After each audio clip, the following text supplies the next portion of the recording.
Hello guys! This is Jubes in Hawaii. Welcome to my channel! At ngayon po ay gagawa ako ng lei out of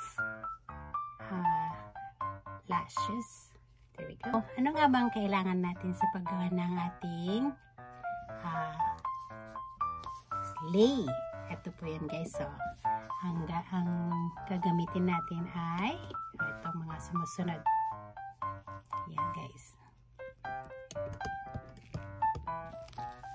So guys, ito na ang ating mga materyales. Ang ating lash. About 50 yards. Yeah? Ang ating gunting. Ang ating scotch tape. Gagamitin natin ito sa pag-hold ng ating ribbon dito sa ating straw. So, yan ang gagamitin natin guys. So, umpisa na natin guys ang paggawa. Ito na yung ating pre-cut na ribbon. It's about 4 feet. At ating isisilid dito sa ating straw. Ganito. Sisilid natin dito. Hanggang sa dulo guys ha. Yan.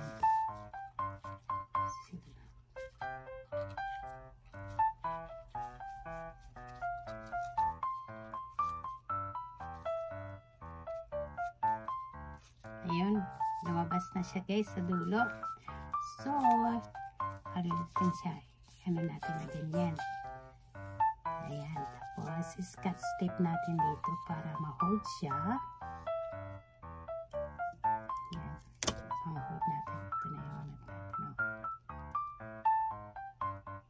Ayan. Na natin yan. Okay. Ayan guys. So yan na. Tapos ito naman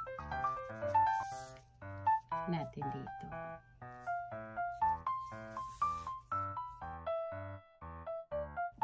So, sa ating yarda, ayan, ganyan guys. So, dahil gusto kong dalawang kulay siya. Kaya pag bubuling ko siyang ganyan. Tapos, mag-ano natin dito. Tatay natin dito. Huwag nyo lang siyang itay na mahigpit na mahigpit para makababasa. Free siyang bumaba sa baba. Pagka ikot natin ng ating paggawa ng ating lei. Ganyan siya. Lagyan na natin dito.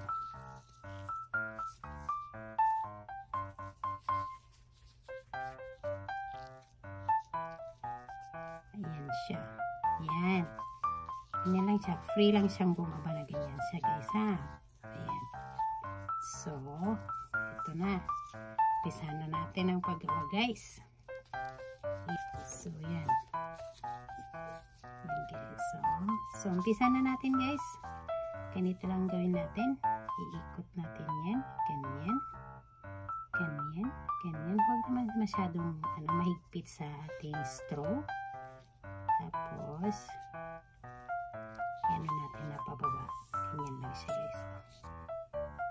Yan. Ganyan siya guys. So, hanggang sa mapuno natin ang ating ribbon. So, yan guys. Ganyan. Ayan. Ayan.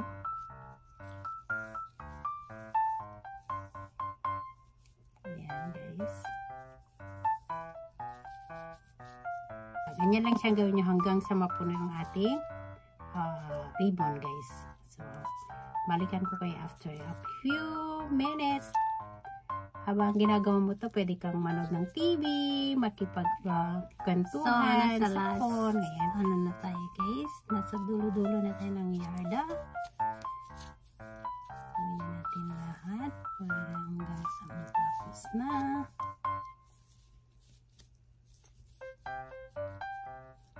Alright, the last piece. Ayan, ating nagawa na.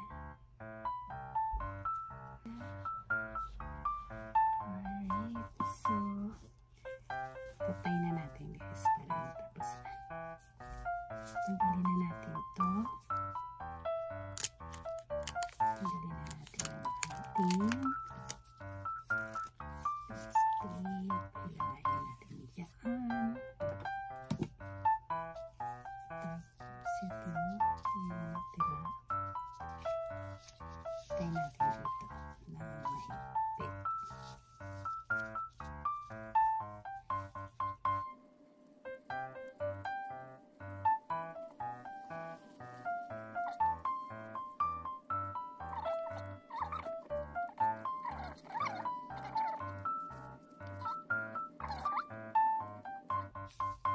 Ayan. So, after this, ayan guys. Ito na siya. Kung may beads kayo, yung malaking beads na lalagay natin sa dito. Pero wala pang mabili. Ayan. So, ang gagawin natin dito, tapay natin sa dito.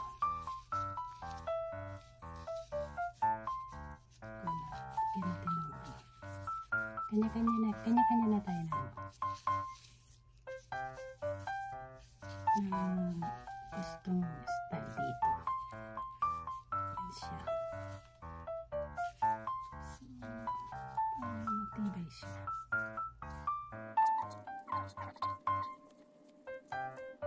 Yan. Ibibig natin. Kagawa tayo ng ribbon guys.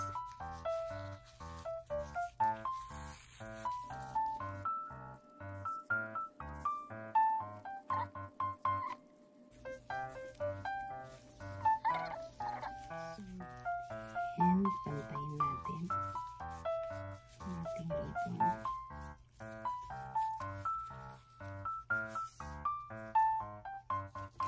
Natin kunting natin ang design. Ganyan.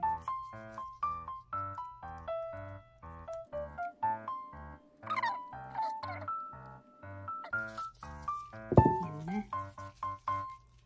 Tapos na ang ating lay. Ayan guys, so tapos na ang ating lay.